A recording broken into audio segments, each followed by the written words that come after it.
नमस्कार, मैं हूं आपके साथ अभिषेक पुंडीर। लोकसभा चुनाव का ऐलान नहीं हुआ है, लेकिन उससे पहले नेताओं के हमले होने लगे और मोदी राहुल पर तो राहुल मोदी पर हमला करने में जुटे हैं। ऐसे में मोदी के सवालों का जवाब राहुल गांधी ने दिया है, जिससे पूरी बीजेपी बौखला गई। क्या है पूरा मामला, इस रिपोर्ट में देखिए।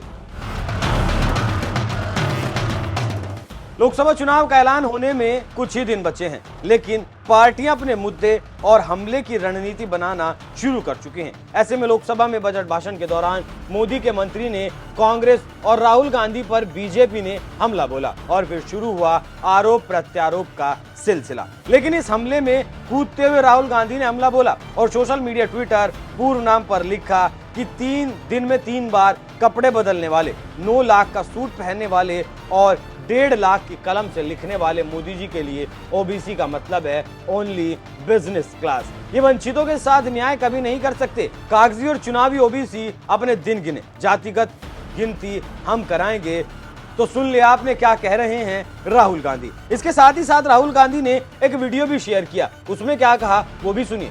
मैं अति पिछड़ी जात में पैदा हुआ। भाषण में नरेंद्र मोदी जी कहते हैं, भाइयों और बहनों, मैं ओबीसी वर्ग का हूँ। जहाँ भी जाते थे मैं ओबीसी वर्ग का हूँ। कि अगर मेरे देश में सबसे बड़ी जाति कोई है तो एक ही है, वो जाति है गरीब। मोदी जी, अगर हिंदुस्तान में कोई जात नहीं है और सिर्फ गरीब है, तो आप अपने आप को 24 घंटा ओबीसी क्यों कहते हो? मैं हैरान हूँ, उनको इतना सबसे बड़ा ओबीसी नजर नहीं आता है। मोदी जी पार्लियामेंट में कहते हैं ओबीसी वर्ग को भागीदारी की क्या जरूरत, मैं ओबीसी हूँ। नरेंद्र मोदी ओबीसी पैदा नहीं हुए थे, उनकी कम्युनिटी को बीजेपी ने साल 2000 में ओबीसी बनाया। आपके प्रधानमंत्री ओबीसी नहीं पैदा हुए। ये 24 घंटा हिंदुस्तान के पिछड़े लोगों से झूठ बोल रहे हैं। तो देख लिया आपने, सुन भी लिया आपने कि क्या हो रहा है और आगे लोकसभा चुनाव में नेता कैसे भाषण दे रहे हैं। इसके साथ ही साथ एक और जानकारी आपको देते चलें कि भारत जोड़ो न्याय यात्रा के दौरान पीएम मोदी को राहुल गांधी ने कागजी ओबीसी बताया था। राहुल गांधी ने दावा किया था कि पीएम मोदी ओबीसी जाति में नहीं आते। वहीं गुजरात की तेली जाति में पैदा हुए थे। इस समुदाय को बीजेपी ने साल 2000 में ओबीसी कैटेगरी में शामिल किया था। राहुल गांधी ने 8 फरवरी को ये बात बोली थी और मोदी पर हमला बोलते हुए कहा था, आप देखो, अब देखना, मैंने जाति जनगणना की बात की, सामाजिक न्याय की बात की, नरेंद्र मोदी जी ने भाषण दिया, कहते हैं भाइयों और बहनों,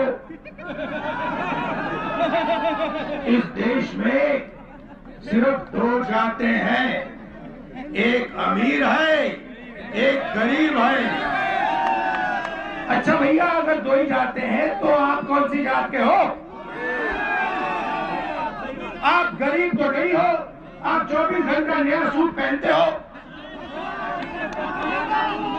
करोड़ों रुपए का सूट पहनते हो, आप कहाँ के गरीब? और अगर 2 ही जात है तो आप ओबीसी कहाँ के बन गए?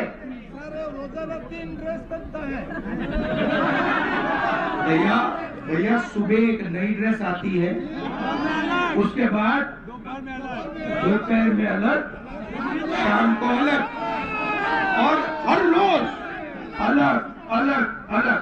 और फिर ये झूठ बोल रहे हैं कि मैं ओबीसी वर्ग का आदमी हूं। नरेंद्र मोदी ओबीसी नहीं पैदा हुआ, नरेंद्र मोदी जनरल कास्ट का आदमी पैदा हुआ। उसकी जात को ओबीसी बीजेपी ने सिर्फ गुजरात में बनाया। ये 24 घंटा हिंदुस्तान के पिछड़े लोगों से झूठ बोल रहे हैं। पता लगा लीजिए।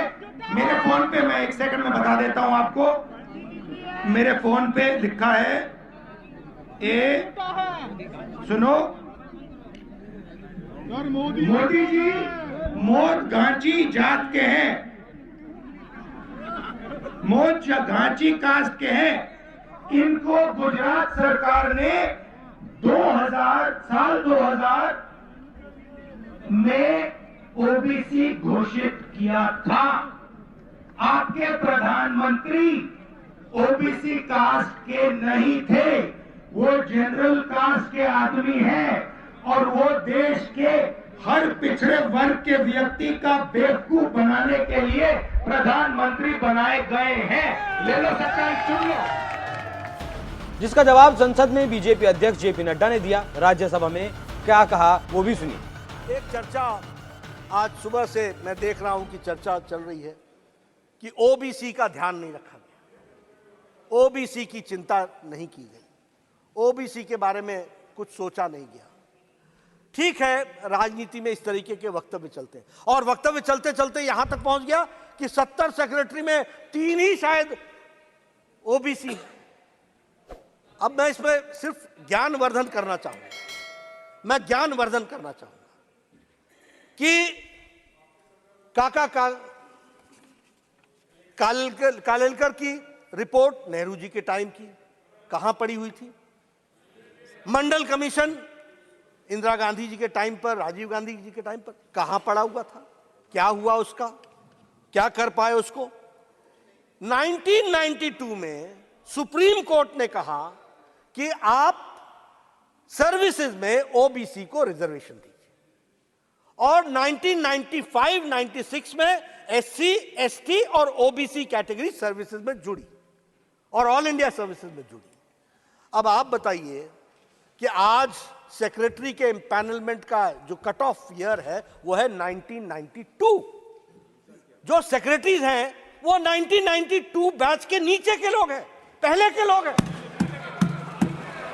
अब मैं आपसे पूछता हूं कि 2004 से 2014 तक कितने सेक्रेटरी ओबीसी थे और कहां थे वो ओबीसी के सेक्रेटरी, किस क्राइटेरिया में थे? जरा हमको इसका ज्ञानवर्धन कीजिए। देखिए, मैं बार बार बोलता हूं, लीडर को लीडर बनना पड़ेगा, ट्यूटर से नहीं चलता काम।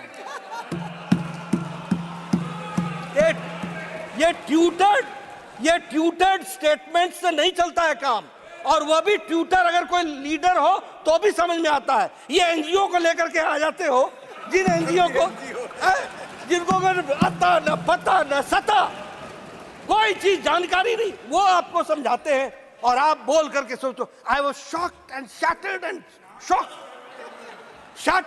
शॉक्ड। अरे भाई, शौक तो लगना ही था, जब पढ़ना ही नहीं पूरा तो शौक ही लगेगा, और क्या होगा? तो सुन लिया आपने क्या कह रहे हैं राजनीतिक पार्टियों के नेता। अभी ये तो शुरुआत है, आगे आगे देखना होगा कि होता क्या है। आपको ये खबर कैसी लगी? अपनी राय हमें कमेंट कर जरूर बताइएगा। नमस्कार।